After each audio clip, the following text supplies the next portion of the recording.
અમે હવે અહીંથી ચાલુ કરીએ છીએ। આ બે જે ટાવર આવેલો છે ઉભારિયા ગામમાં, હવે આ સામે દેખાય છે આ વોડાફોન કંપનીનું ટાવર। અમે પેલું બતાવ્યું એ જીઓ કંપનીનું ટાવર। હવે અહીંથી આ હવે કમ્પ્લીટ જ થશે।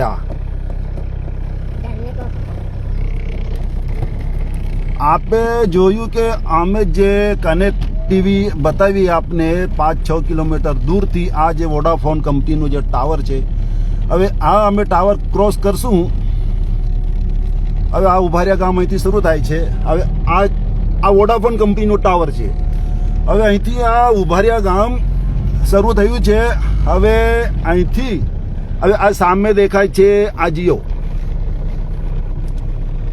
આ જે દેખાય છે સામે એ જીઓ કંપનીનું ટાવર।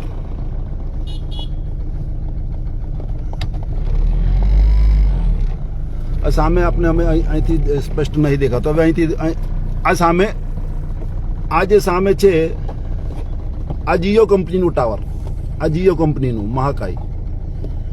હવે આ જીઓ કંપનીનું મહાકાય ટાવર, અને હવે અમે આપને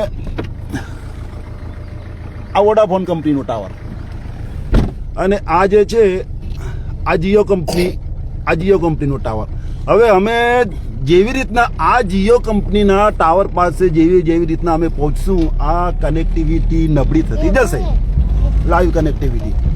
હવે એવું તે કેવું આજે જીઓ કંપનીના ટાવરમાં જીઓ કંપનીવાળાએ એવું શું જાદુગરી કરી દેવામાં આવેલી છે, એવું શું માસ્ટરી કરી દેવામાં આવેલી છે કે વોડાફોન કંપની ટાવરનું જે કનેક્ટિવિટી જે થાય છે એ આખી હાઈજેક કરી લેવામાં આવે છે। આ તો એક રહસ્યમય ટાવર છે। આ ઉભારિયા ગામનું ટાવર જીઓ કંપનીનું ખૂબ જ રહસ્યમય ટાવર છે કે જે આ સામે દેખાય છે, આ સામે